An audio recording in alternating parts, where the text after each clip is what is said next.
All right, guys, going to get into maximum likelihood estimation for logistic regression. To me, this is where it starts to get a little bit more fun. Those first two videos are a little bit dry.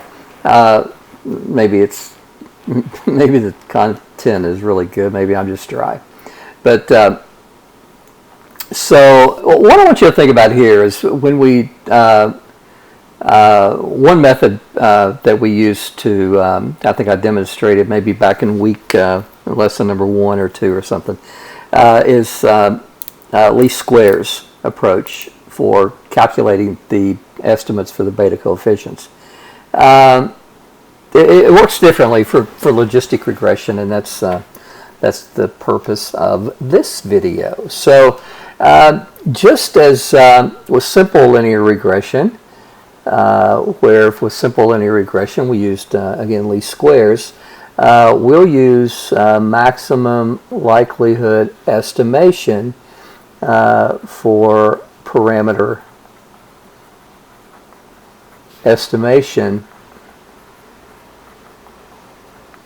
for logistic regression. So again, guys, for simple linear regression, remember we would calculate B0 to estimate beta 0, and we would calculate beta 1, or B1 to estimate beta 1.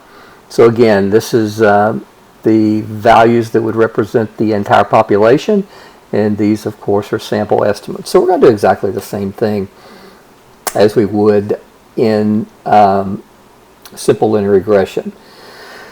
So first of all, let's just start out with some formal statements, some things that I hope you already know, but if not, that's cool. It's my job to teach it, right? First of all, y is going to be modeled by a Bernoulli, a random variable.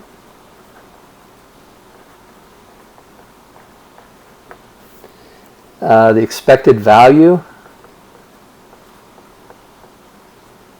is what? What if this was actually it shouldn't be some y sub I there.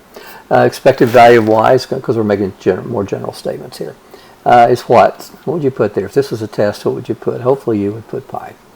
And it follows that from this that y sub I is clearly equal to the expected value of y sub I plus some error for that particular term. Now we're going to insert some very, very useful and very, very careful language here. So since the distribution of error terms E sub I depend on the Bernoulli, so these guys right here, on the Bernoulli, I can't even see, distribution. We can say that the y sub i's are independent Bernoulli random variables with the expected value E sub y sub I is equal to pi sub I, where the expected value of y sub I is equal to pi sub I, which is equal to what? What would you put here? If this is exam number 1, what would you put there? Hopefully you would put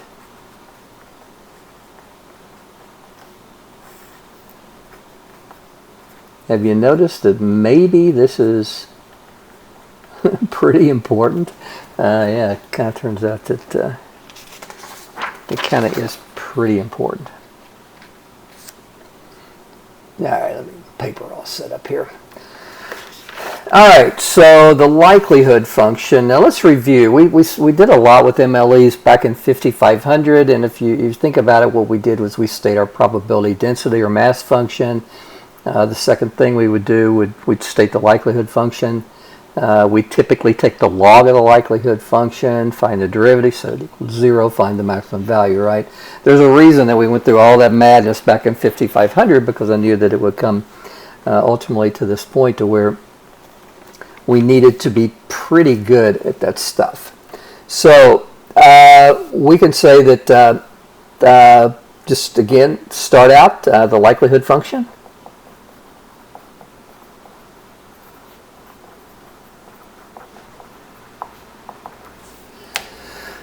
Let's get that up there. Guys, that doesn't seem to be as... let me get that.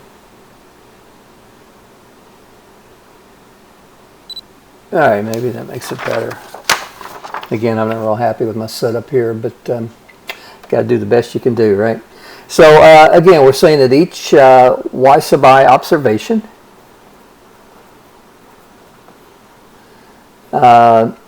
is an ordinary Bernoulli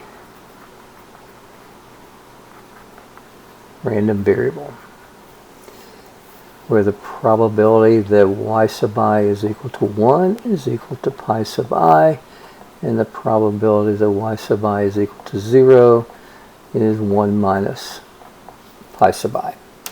So we have the probability distribution consistently. We'll call that f sub I, y sub I.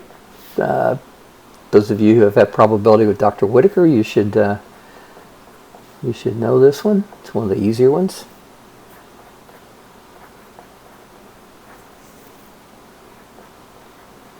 Make sure I get that right because I can't see. Where y sub I equals 0 or 1 and I equal 1 to n. So, guys, since the y sub i's are independent, we can just say that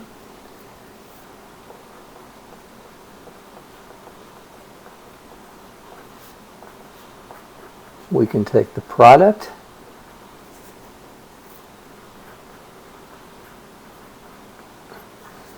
and in this case we can write this out.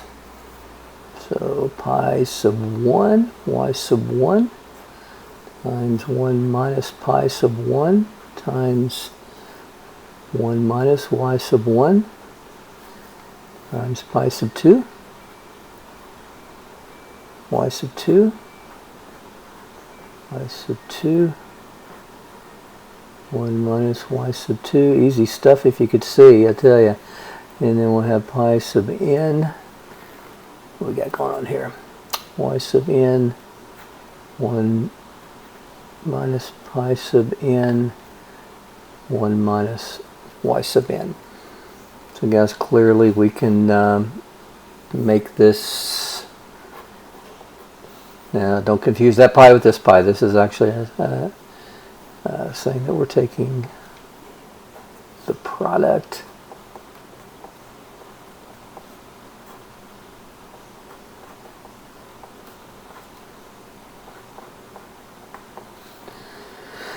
Now, next thing we would do is we'd want to take the log of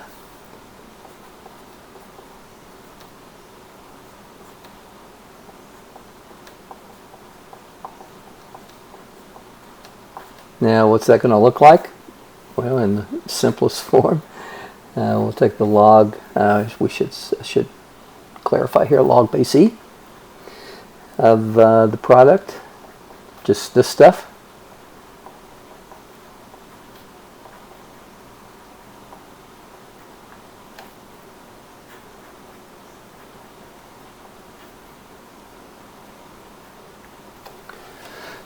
And I don't want to do this. Okay. All right. So we're taking the product. So we're going to take actually the sum. Equal 1 to n of so we got our y sub I log base e pi sub I over 1 minus pi sub I, right? Yep. Plus equal 1 to n log base e of 1 minus pi sub I. Let me step back a second. I did some mental math there. Make sure that I didn't mess up. Yeah, that's right. Now,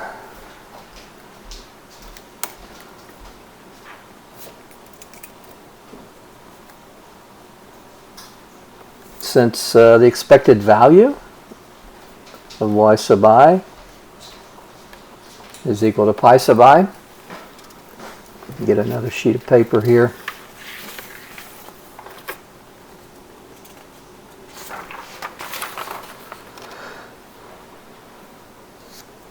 We can say that 1 minus pi sub I is equal to, as we saw before,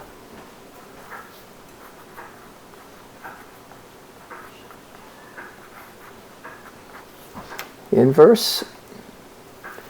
So as before, we have that the log base E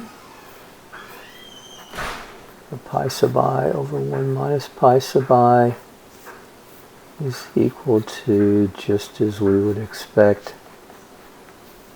beta 0 plus beta 1 x sub I. Therefore, again, drum roll please, log base E of the likelihood function with respect to, given beta 0, beta 1, is going to be equal to the sum from I equal 1 to n of our y sub i's. Guys, this should start looking eerily familiar to something that we covered previously in another video.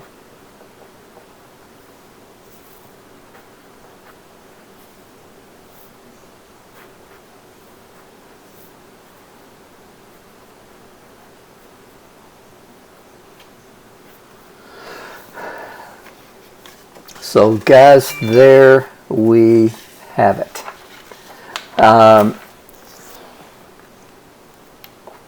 Can't do much more damage than I've already done. All right, take care.